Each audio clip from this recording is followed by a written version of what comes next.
Hi, everyone.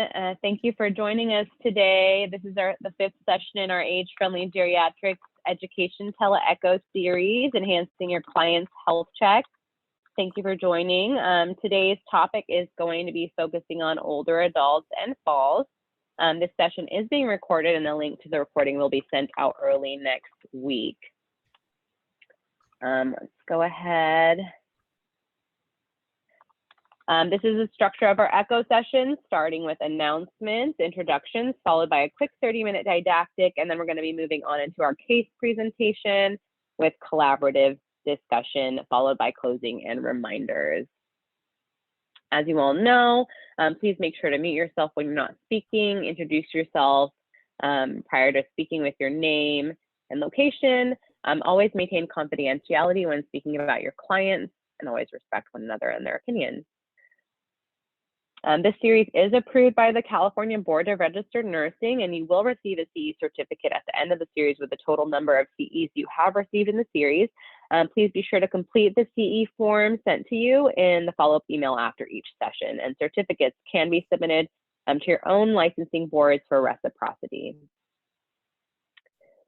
Our series is part of our HRSA Geriatrics Workforce Enhancement Grant at UC Irvine, and this information or content and conclusions are those of the author and should not be construed as the official position or policy of, nor should any endorsements be inferred by HRSA, HHS, or permit. We're going to go ahead and move on into our introductions as we usually do. So we have a lot of people on the line. For those of you that are on today, can you please in the chat put in your name, your role, your site, and your location, and then we'll have our hub team go ahead and present. My name is Nika. I'm the coordinator, and I'm located in Orange, California at UCI Health, and we'll go ahead and move on to Dr. Gibbs. Hi, Dr. Gibbs here, Chief of Geriatrics at the Division of Geriatrics at UC Irvine. Thank you. Thank you. And Dr. Sagal couldn't be here today. She had a family emergency. So we actually have a different presenter today. Dr. Biddy is joining us. She is in charge of our Falls Clinic and a geriatrician. Dr. Biddy, can you go ahead and introduce yourself today? Hi, hello. My name is Dr. Edna Biddy. I am a geriatrician at Senior Health Center in Orange. Thank you, Dr. Biddy, for joining us and being our presenter for our didactic today. And is Geraldine on the line? Hi everybody. Nice to see you all. I'm Geraldine Date. I'm the social worker in the Senior Health Center at the UCI Medical Center Senior Health Center practice. Thank you. And I don't know if Valerie is joining us today.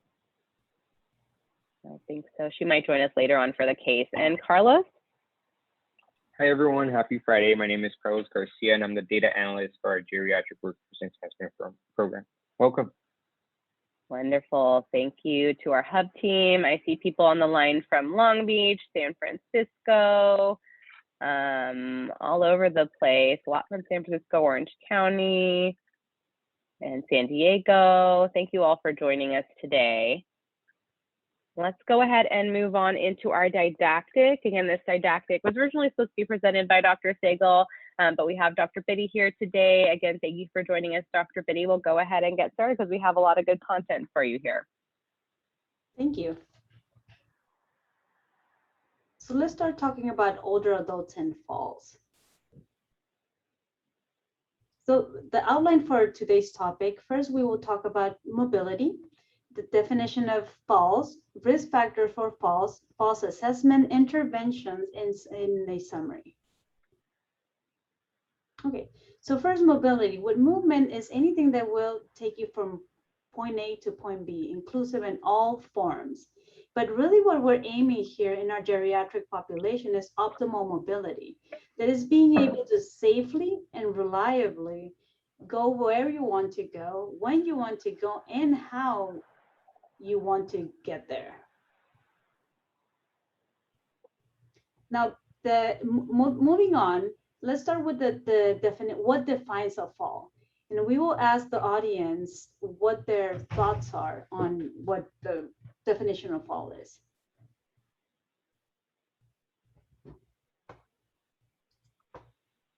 So using the poll function, you can go ahead and click what you think. Is it syncope? Is it a state where one suffers loss of consciousness, or an unexpected event in which a person comes to rest on the ground floor or lower level? Wonderful. So all of you answered correctly. Yes, it is the, can you go on to the next slide, please? It is an unexpected event in which a person comes to rest on the ground floor or lower level. Yes, all of you got it correct. Great. We're off to a good start. Now, the second question is, older adults fall more frequently compared to children and athletes. Is this a true statement or a false statement? Fall more frequently compared with children.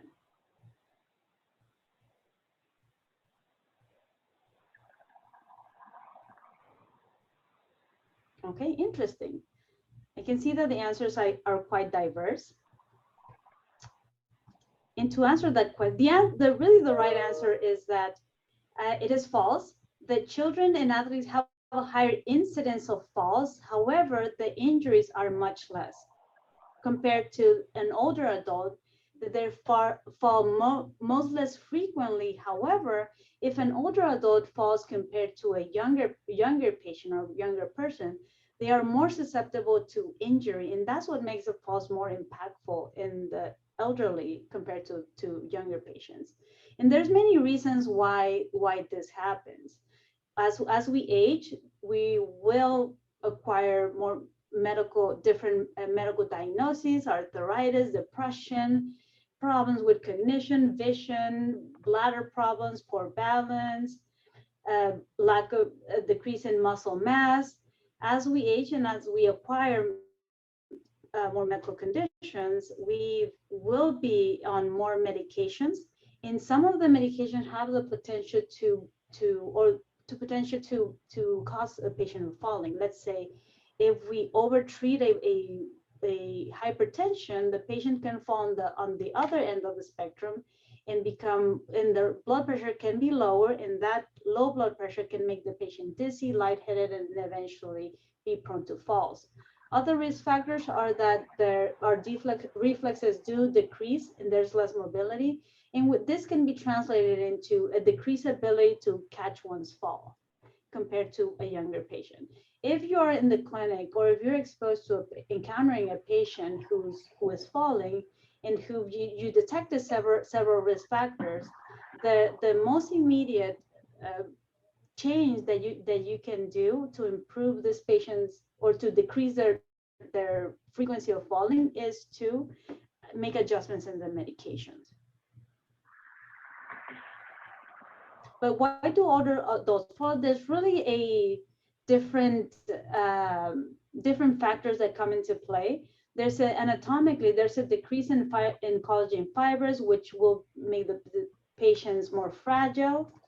There's a decrease in muscle mass, bones, and our skin becomes more frail, more delicate or thin.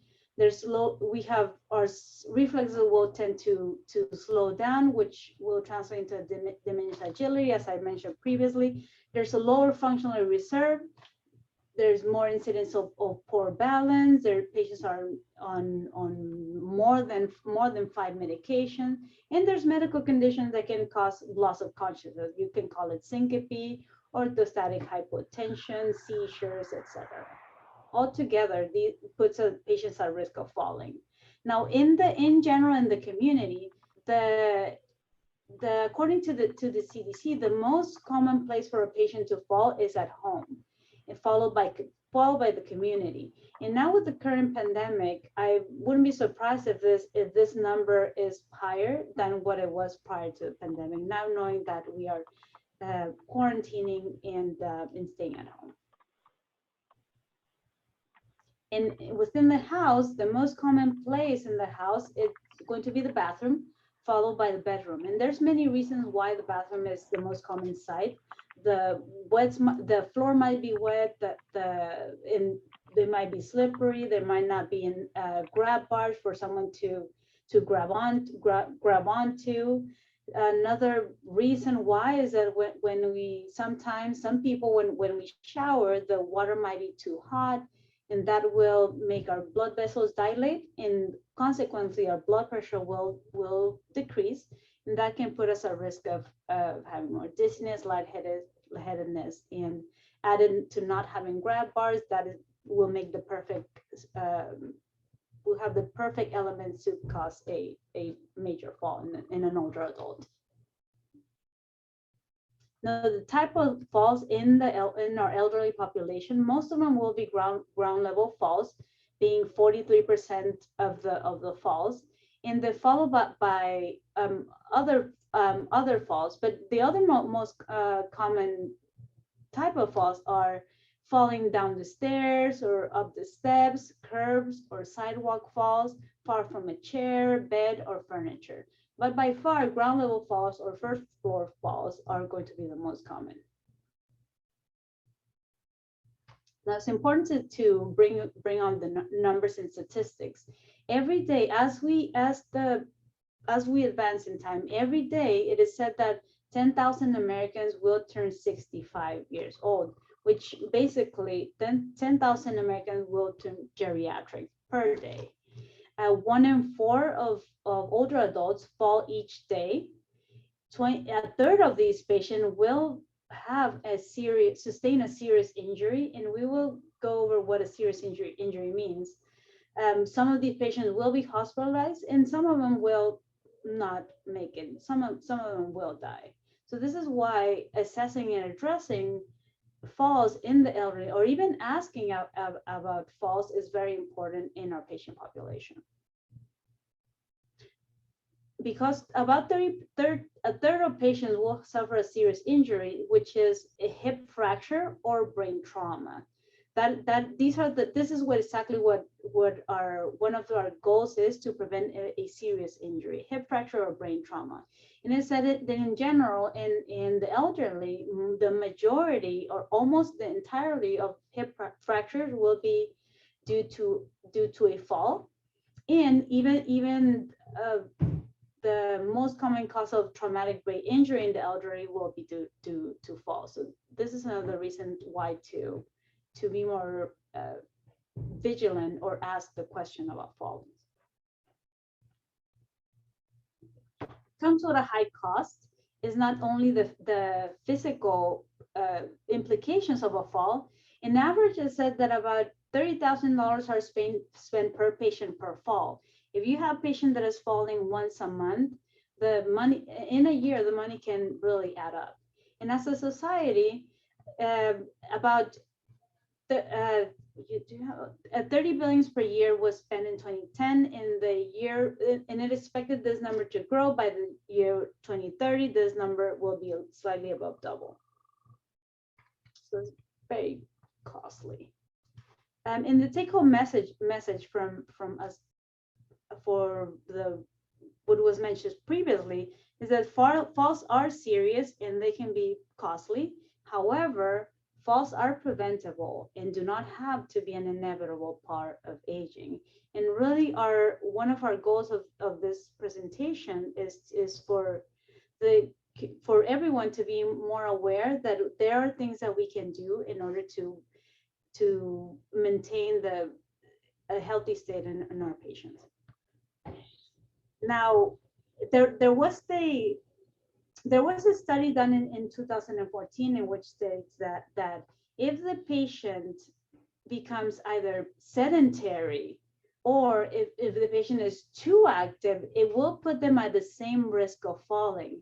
Meaning some patients might try to avoid being up and active, not to be exposed to the environment to prevent a fall, which is, in this case, it is counterproductive, because even having a sedentary lifestyle will put you at a risk of fall. But in the opposite, patients who are very proactive and are very active in the same way, they have almost the same risk as a sedentary patient. And this is because they are more exposed to the environment and different risk factors. So it's important to know, it's important for us to fall right in the middle to really decrease our risk and our patients' risk of falling. And what is recommended is at least 150 minutes per week of moderate intensity aerobic activity. This could be, it all depends on your basic level of fitness. For some patients who are used to being physically active, swimming, cycling, running would be a moderate intensity activity. But some patients who are more on the sedentary side, activities such as gardening or golfing could be the equivalent of a moderate intensity activity. So every patient will be different. Plus, so you have to have the moderate intensity aerobic activity plus 2 days a week of muscle strengthening activity. Anything that works with your muscle tonicity. It could be weights, it could be lunges, it could be there's different options, but it's mainly weight training.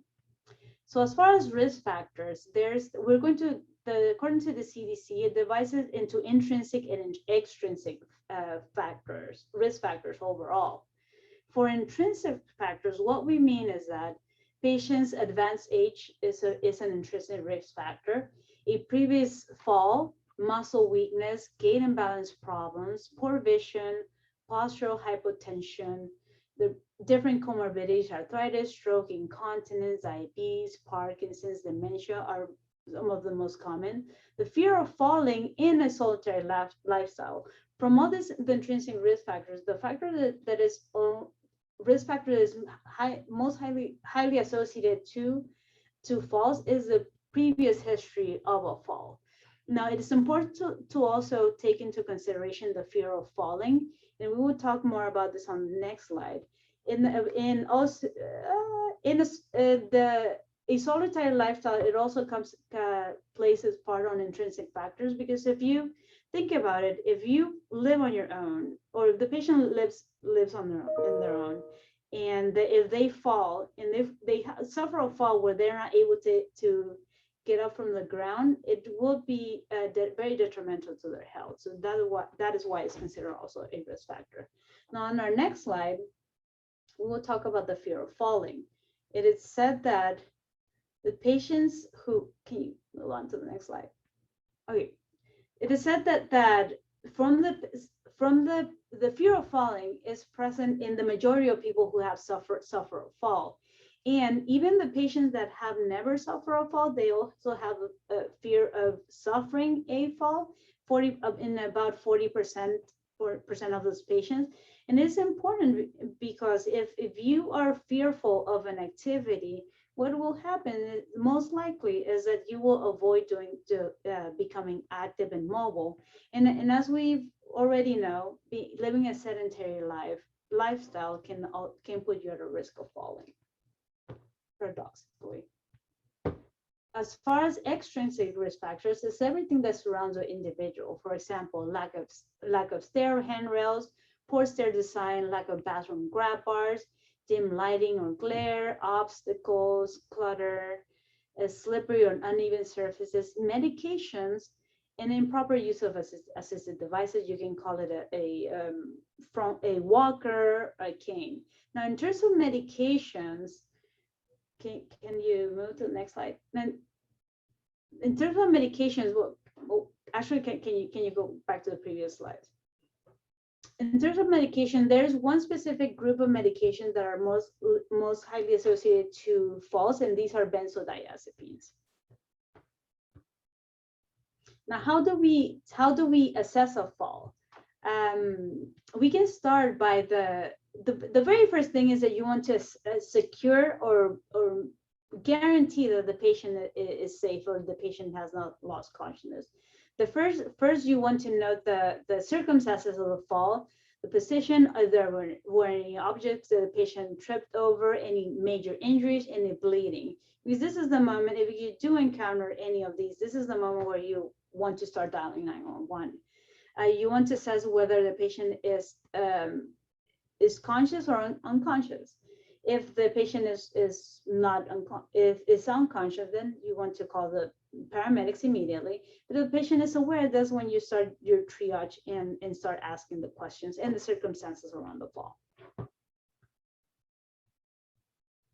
Now, in the office setting, once you made sure that the patient is safe or that has not suffered from a critical injury, Well, in general, we start the screening by asking the question.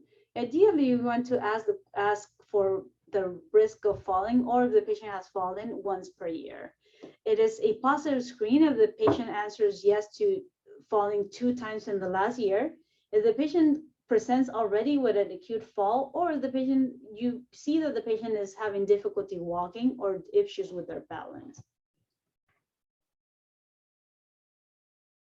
Okay, once you determine this, if the patient discloses that he or she has only fallen 1 time, you want to check her balance and gait disturbances. But if the patient tells you that he or she is falling frequently, then you want to move on to a deeper investigation. You want to start asking about their past medical history, do a physical exam, assess their cognitive and function, and determine what are the intrinsic and extrinsic risk factors that are inherent to the patient. And then after you, so you can start with a physical exam. When you're on the physical exam part, there are specific tests to assess gait and balance. If you look at the literature, there's more than 5 different tests, and they're all equally correct. The test that we found more useful is called a time up and go test. Some of you might already know of this test. It is the very simple test to apply, and we have a video to demonstrate how this test is done.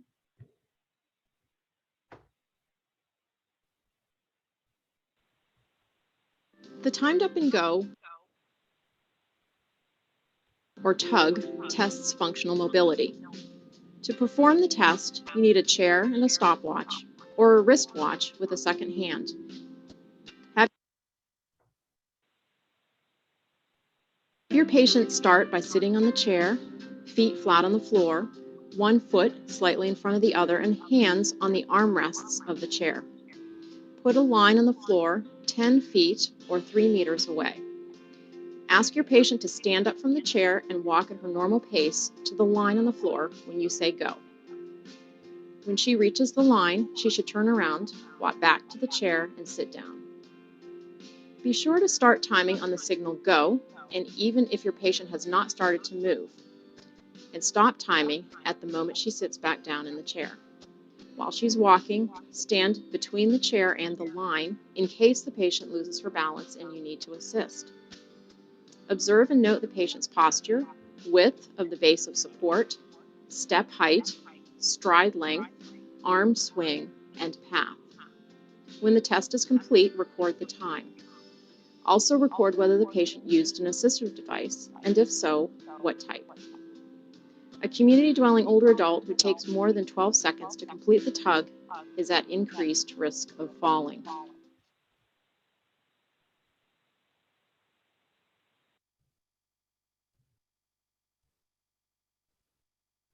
So that is the time up and go test. It's widely used in geriatrics in the office setting, and it's very reliable to have a basic understanding or an idea of what the patient's, if the patient is having gait and balance problems.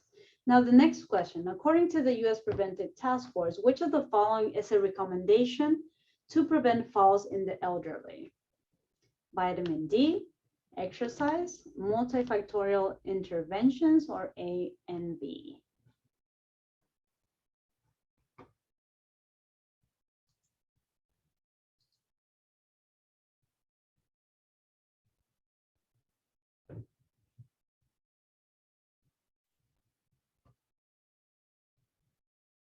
Okay, very good, very interesting. Okay, so let's move on. The majority of you did choose a multifactorial intervention, which is correct. Really, according to the U.S. Preventive Task Force, it's a class B recommendation to exercise, basically. Level C recommendation is a multifactorial intervention, and basically, again, the U.S. Preventive Task Force go against the recommending vitamin D supplementation. So B and C are really correct. Now, what are the interventions, or what do we have to offer to patients? So first of all, in geriatrics, there's no straightforward answer, unfortunately. It's all case dependent. The treatment care would be by identifying first the risk factors and trying to see what risk factors the patient has to be able to modify it and make their environment safer. It could be anywhere from medications. It could be making their environment more safer, or even just offering education about or making the patients aware of falls. It all depends. Every patient, every case will be different. There's no such thing as two similar patients, and we first need to make a deep investigation on what we can do to modify or what do we have to offer to the patient. Before the slide before, it's always recommended for the patient to do balance training exercises to work on the transfers and ambulation. Tai Chi has been seen that is the best exercise for this purpose for a patient that has been recurrently falling. It's important to refer the patients who are at risk or that are falling to do a referral to physical therapy or community exercise programs. Vitamin D, we don't really recommend it for this specific condition for falling. It is recommended for other medical conditions, but not for specifically in order to prevent a fall. If that sometimes doing a different assessment will lead us to recognize that the patient is having memory problems. So if we do detect that the patient is having memory problems, it's always good best practice to address it.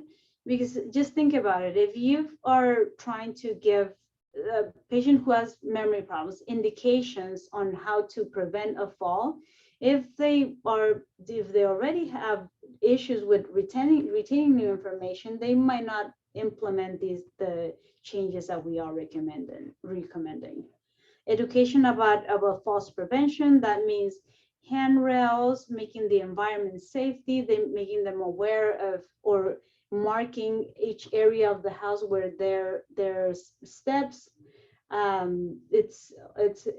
It's important to address or to mention doing a home safety evaluation to trying to find the areas where we can improve or make the environment safety. Hip protectors, initially they came out on the market as a promising tool or as a promising device or DME to prevent more than the falls is the injuries from a fall. It sounded promising on paper. It is a good idea, but unfortunately, in geriatric patients will not only suffer from falls. The patient will have other medical issues such as urinary incontinence. What if the patient has arthritis? What if the patient has hip or knee problems? What if the patient has cognition problems? Then this hip protector will not be as beneficial as what they're intended to be. If you have an opportunity, if the patient hasn't had a bone density scan or a DEXA scan, we can offer one. And if the patient has osteoporosis and is not being treated well, with best practice to offer treatment. Assisted devices, meaning walkers or canes. In terms of walker, we want to make sure that the patient is using the right device. There are some patients who are using a cane that might be safer using a walker. There are patients there's two types of walkers, the 2-wheel walkers and 4-wheel walker. Sometimes the 4-wheel walkers might be too fast for a patient, or the 2-wheel walker might be too slow for the patient's gait. So we want to make sure that we are using and recommended the right device to make this patient feel safer overall. Footwear modification, you will be surprised at the number of patients that come to the clinic wearing slippers, sandals, flip-flops, ill-fitted footwear. So it's important to advise, if you notice or you see this, important to advise the patient to use a footwear that fits well and that has enough grip. Or sometimes even ladies come in with high heels, which might not be appropriate to their age anymore. It's important to do a vision and a hearing test, hearing screening, or if there's any visual or hearing medical conditions, it's important to treat them. The medication review is very important too. There's something called the brown bag biopsy. Basically what it means is that we should dig deep into the different medications that the patients are taking, and because sometimes really the answer, the solution is to change or discontinue some of the medications. Devices that we can recommend: a false alarm or time on the floor alarm. These are devices that once a fall happens, the patient carries these necklaces. But the thing is that the patient needs to be cognitively intact to be or be fit to press the button on these devices to call for help. It doesn't automatically detect the fall and automatically makes the call to their family members, caregivers, or the paramedics. The patient needs to action the button. Blood thinners it's also something to consider. You wouldn't like a patient who's falling frequently to one of those falls. You don't want them to hit their head, and because there are on blood thinners that they might have there are a risk of having an intracranial bleed. Most of the times we favor anticoagulation. Every patient should be analyzed as an individual case, where we would go over the risk and benefits of being on anticoagulation. And if possible, we can also do a home safety evaluation to do an assessment of patient's environment and offer suggestions on how to make it a safer one for the patient. Okay, question. I think that we kind of went over it, but let me see if you were paying attention. Which of the following is the best exercise to prevent a fall? Check all that apply. Weights, dancing, running, cycling, or toggle, or tai chi.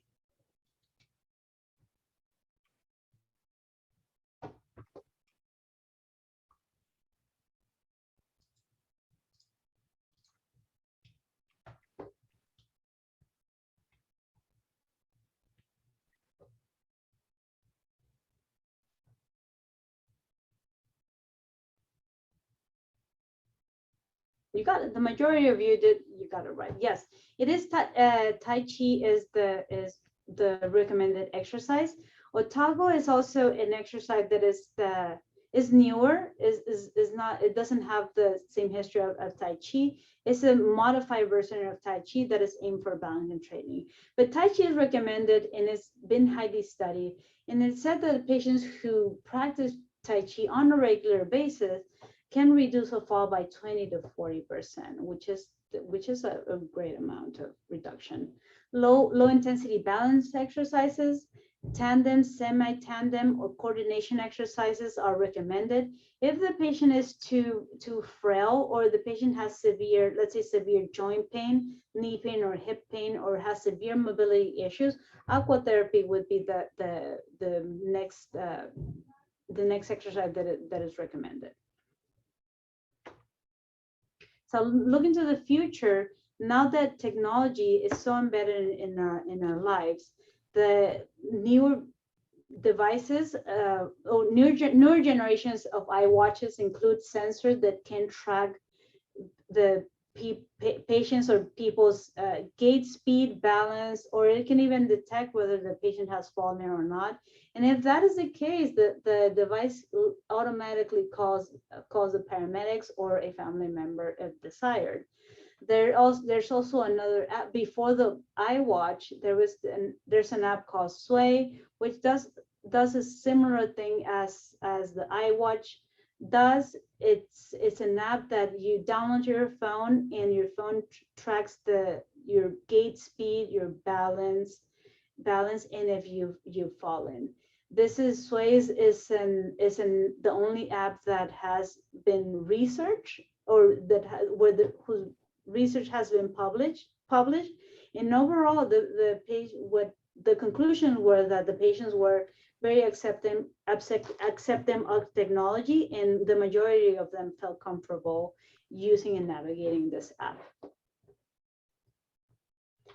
Now, four things, if you can do four things for patients, we will recommend the following. Number one, use strategies to prevent future falls by addressing risk factors. If you're in the clinic, orthostatic vital signs and medication, in the detailed medication evaluations are a must. Number two, if the patient has been diagnosed with osteoporosis or hasn't been screened, it's important to screen, but even better to treat osteoporosis. For anticoagulation, most of the recommendations fall under or favor anticoagulation over discontinuation. There will be some cases where the patient is too much at risk of a head trauma, where our decision will be to discontinue anticoagulation. And number four, try to also always refer patients to physical therapy or occupational therapy, or to any of the community exercise program. Three take-home messages from this presentation. Mobility is key to maintaining our patients' overall well-being. Falls are common, costly, but they're also preventable. And it's always important to do a detailed evaluation, go over the patient's risk factors, and create interventions to prevent a future fall. Thank you so much, Dr. Biddy. That was a wonderful presentation, and thank you for stepping up at the last minute to present for us today. I really appreciate it. Does anybody have any quick questions for Dr. Biddy?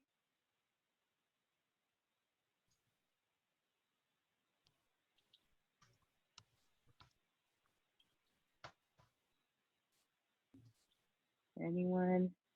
Let me look at the chat. Okay, somebody said great presentation. I think Steve Salas, did you have a question for Dr. Biddy? Hi, yes, this is Steve. Hi, doctor. I was always taught that the hip fractures resulting in the fall. Your presentation, well, not your, the presentation that was just given says the fall causes the hip fractures. So just for my own edification, which is more accurate? Meaning that. So you're asking if the hip fracture causes the falls, or the fall causes the hip fractures? What's more common? The falls cause hip fractures. It is said that the majority of hip fractures in our patient population are due to a fall. Okay, thank you. Yeah. And then Bella asks, vitamin D was mentioned quite a bit. Is it something that people seem to think will help falls for some reason? I'm sorry, can you repeat the question? Yeah, vitamin D was mentioned quite a bit. Is it something that people seem to think will help falls for some reason? Yes, so and the reason is because initially when vitamin D started being researched, it was said there were articles that would say that vitamin D would decrease the risk of falling. And so that's why it became very popular. But more research have shown the complete opposite. In the clinic, or I personally, every time that I screen for osteoporosis, I do ask for a vitamin D level. Not much so to prevent a fall, but really because if you start with a baseline normal or higher than normal vitamin D level, the efficiency of your osteoporosis medication, of your osteoporosis medication is higher. That is the reason why, but it's not directly associated to falls at all. It's a false statement. Thank you. And then Joe asks, do you know what percentage of seniors who may have fallen in the home, and how have they been laying on the floor before they have been found? Is there anything on that? Like how much time? Or how many patients are able to get up in the first 5 minutes? Is that the question? No, it says, how have they been laying on the floor normally when they're found, I guess. I think that's the question. No, I'm sorry. Actually, do you know how long the percentage is of seniors who may fall on the floor before they've even been found lying on the floor? Oh, okay, see. From the ones that are not able to get back on their feet. Yes. Okay, got it. You know, I don't have the exact number. I know that it's high, or what I can tell you is that the majority of the patients, or at least the ones that I have seen in the clinic, do have someone around or had the ability of call for help. There's always someone around them that they can, if they're not able to reach out to grab their phone, there's someone there. There's very few cases. I've had 3 cases so far of patients that there was one particular case where the patient suffered a fall. He had suffered a hip fracture, and he was not found until the next day when his sister went to visit, and she was wondering why he was not answering the phone. And then unfortunately, he had other complications due to the same fall, including low blood sugar. This patient was diabetic, and he was severely dehydrated. The exact percentage, I don't have it, but I know, but I can tell you that if the patient is not found within the first 5 minutes, or the longer the patient is on the ground, the higher the risk of other complication other than just a simple hip fracture. I don't know if that helps. Yes, just thank you, doctor. One question regards to the devices that they can press. So the devices, because there are devices that claim that they will detect the fall if they're unable to press the button. Do they still have to be pressed even though they may detect the fall? Yes, so the older devices, for example, false alarm or the time on the floor alarm or life alert, there's different brands. One of the things is that patient needs to be cognitively intact in order to be able to know that they should press the button. But newer devices, they automatically link it to automatic call for help when the patient is, when the device detects a fall, which is great. All right. Thank you.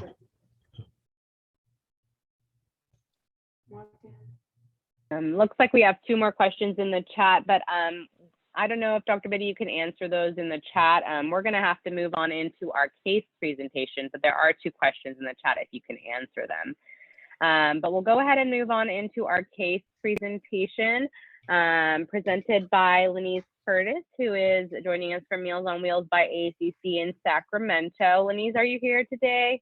I sure am. How are you all? Good, wonderful to have you. Let me go ahead and share the case, and you can give us a quick overview of that case, please. Go ahead. Yes, of course. Yeah. And so let me go ahead and let me remind the audience also, just as Lenise is giving you this overview, be sure to make sure that you are thinking about follow-up questions that you have for her and any tips you have for what you would have done on your end.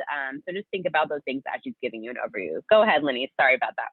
No problem. So thank you, everybody. So I was asked to come, find a case to present. And so a lot of brain searching, a lot of, trying to figure out. And actually, I want to present on a case.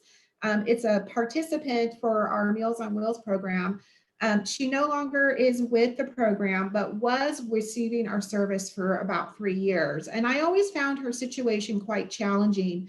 And I still think it's something that we could learn from, because it's dealing with participants, older adults, self-determination, making their own choices, you know, not really wanting to necessarily agree with the advice that's being given to them. So this is a 73-year-old woman, high blood pressure, has some edema in lower extremities, arthritis in her hands, widowed, lives alone, does not drive, some memory loss, but she does say that her memory is good. She does have some depression and anxiety, and does go receive some mental health services. I believe it through a counselor like once every other month. She has a daughter. They're a strained relationship. The primary issue with this participant is she's very strong-willed. She does not like people getting into her business and wants to live the way she wants to live. And what I mean by that is she loves her home. She feels that her carpet is going to get dirty. So it's a tidy home, lots of knickknacks, but what she loves, as we all know, going into our older adults' homes, are those area rugs and throw rugs that in her home just kind of covered nearly every square inch of this carpet. On top of it was her little dog that is the joy of her life, who kind of runs the house, is wild, running around through the house, and has a lot of pet toys and likes to leave those pet toys scattered about the place. So this individual, you know, at the time was sharing with me when I did her assessment that over a 6-month time period, she had had several non-injury falls. And it wasn't because of not having the safety equipment in her home, such as the doctor had presented, and being in the bathroom and, you know, slipping on a wet floor. She has a shower chair, she has grab bars. It was because of the area rugs and because of her little dog and all the dog toys. So as much as I advised her and encouraged her to remove the area rugs, at least maybe minimize some of them. Like, let's kind of compromise here. Can you get rid of maybe 3 out of this room, you know, and only have 8 in here? She just was adamant that that was not going to happen. The funny thing is on one of my home visits, I went out there and I tripped over one of the area rugs. And so I used that kind of as an example to her. I said, I'm even tripping over your area rugs. So she does have some help through an IHSS caregiver that comes twice a week, about 4 hours during the visits. They are not friends. They, you know, are on a more professional level. Caregiver comes in, does her stuff, and then leaves. There is a close friend to this participant who stops by once a week, but there again, they just have their friendship and they just kind of stay out of each other's, you know, business type of thing. So the question is, as a nutrition program, and as we are going into people's homes and doing these assessments, you know, we want to encourage our participants to be safe, and we provide these, you know, encouraging suggestions, but we do come across individuals like this person who are just adamant that this is how I live. I know that I'm at risk for falls, but this is how I love my home, and this is how I want to remain. So I just was wondering about people's, you know, feedback and thoughts about that when it comes specifically to those area rugs and the dogs.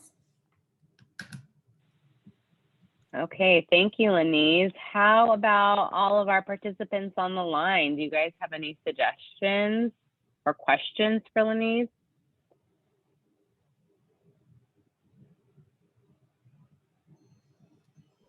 You can go ahead and unmute yourself or put it in the chat, or our hub team members as well. I have a response. Marie from San Francisco. Can you? Thank you. Great presentation. I just, it seems like she's made an informed decision, and you know, you've given her all the options, and you know, the possibilities, even demonstrating yourself how you could fall.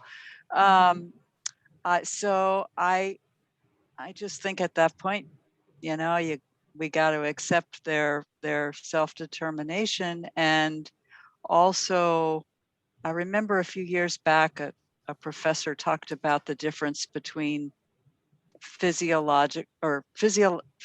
safety and psychological safety. You know, you can do things to make somebody more physically safe, but psychologically they feel so uncomfortable that, you know, it's kind of like an ethical dilemma. You know, it's so maybe anyway, I just think she's made her decision. She might change her mind later, but you know, a fall might not work out, right? But I think you've done great, and you know, with your assessment, thank you, and the you know, choices she has, and she's just seems like she's made them. So yeah. This has always been kind of one of those situations that has stumped me, because it's like you see the safety risk, you know, her chances of one of these falls, you know, something bad's going to happen as a result. But yet she's adamant, and you know, at what point do you go, okay, this is her self-determination, she's making these choices. So Geraldine. Yeah, I agree with Marie. I love how you aligned with her and used yourself tripping as a conduit to change. So I thought that was great.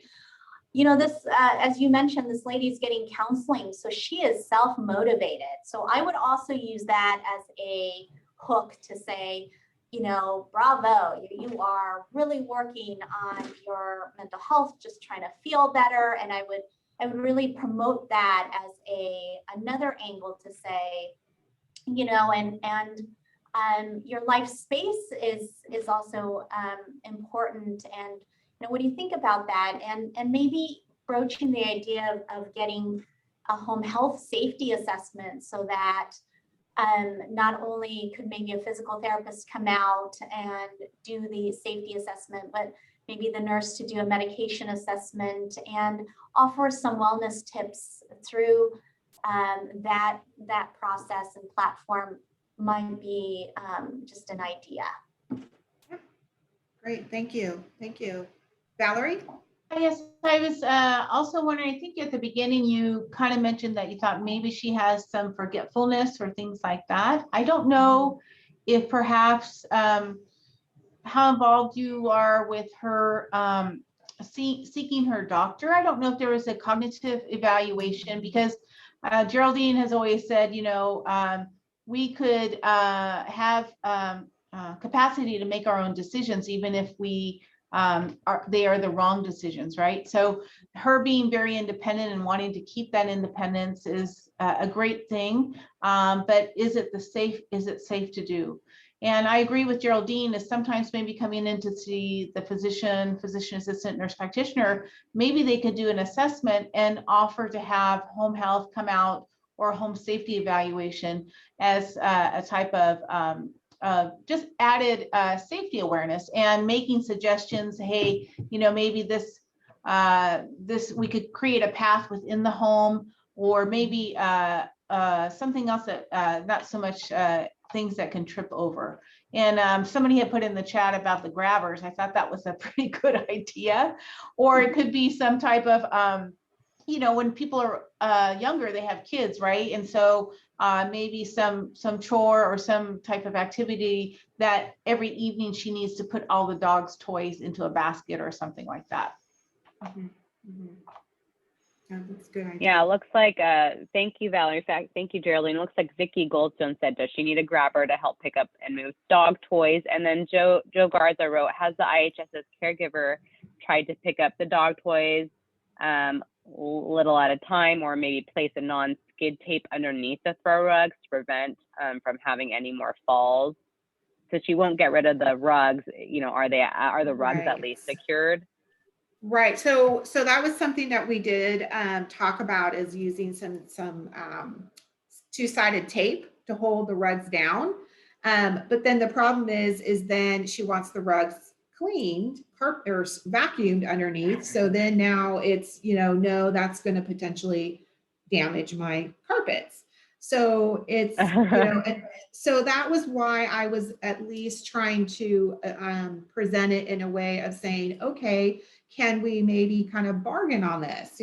How about in each room you remove one? Just give me one out of every room, so that's one, maybe out of 4 rooms, that's 4 less area rugs that she potentially can trip over. And the thing with the dog toys is, like I said, the dog runs the house. So as soon as how sometimes dogs are, you put all the dog toys back in the basket and then they go out and they just take all of them out again, and you're right back to where you are before. So it's just this ongoing cycle of the floor being the issue. Right. And I don't know, just seeing, since you think it's kind of like an accident waiting to happen, I don't know if she has a plan for, like, if she does fall, like, what would she do? I don't know if she has any of those devices or anything like that she could be prepared. I mean, I know she doesn't want to think like that, but I know you almost think it's like an accident waiting to happen. So just prepare in advance or look ahead. Yeah, and I did address that with her, in just a sense of, you realize that every time you fall, you're increasing your chance of harming yourself, and understanding that potentially this could lead to your whole life changing. And, she said, I'm aware of that. And so it's, you try to, present it in a way that's respectful, but yet also being honest, about it, and letting the person, okay, yeah, something could happen as a result of this. There is a 50% mortality rate of death after a fracture of the hip. So there could be, 50% of the people can pass away after having a hip fracture within 1 year. So that is a pretty big statistic. So I don't know if you want to just mention it. I don't know if there's other people that can be involved too. I'm sure you guys are checking in on her, but and as Dr. Biddy had talked about with osteoporosis, probably don't know her status on that, and higher risk for fracture. So I don't know. Yeah. Those are other things medically that maybe could be presented to her. Right. All right. Any other questions? Yeah, just one more comment. The other thing Dr. Biddy mentioned was the appropriateness of devices that she might be using at home. So that might be another reason to get clinical eyes on her, physical therapist or somebody through maybe home health to come out and do the assessment. So it's another angle to look at home safety. The devices would be significant to take a peek at. Great. Thank you. Were we able to answer your questions, Lenise? Yeah, I appreciate everyone's feedback. I have a feeling that this is going to be an ongoing challenge that we're all going to be dealing with in the future when it comes to dog toys and those dreaded area rugs. So it's just, yeah. So it's just going to be something that's going to be a challenge. But thank you, everyone. I appreciate your feedback. Yeah, thank you so much for presenting the case. We really appreciate it, and good luck with the client. Thank you. I know we only have 1 minute, so I wanted to close out our session. If you do want to receive CE credits, please make sure you fill out the CE form at the following link, and I'll also send that in our follow-up email. We also appreciate your evaluations. And then our next session is going to be our last session for this series, and it's going to be on July 9th. So just note that date because it was originally going to be, I think, right before 4th of July. So we had to move it because we didn't want to get in anyone's vacation plans, in the way of anyone's vacation plans. So it is going to be on July 9th. And the didactic's actually going to be a Q&A with our geriatrics medical professional panel. So we do hope that you will submit your questions via this survey link. You can also come with your questions to the session. We'll also have some questions planned for the panel. So that will be the didactic, and we'll also have a case presentation at that last session as well. So we do hope that you'll be joining us for our last session. And again, I hope you all have a wonderful Friday. Thank you again to Dr. Biddy and to Dr. Lynn and to Lenise for the case. And we hope to see you on July 9th. Thank you. Thanks, everybody. Thank you.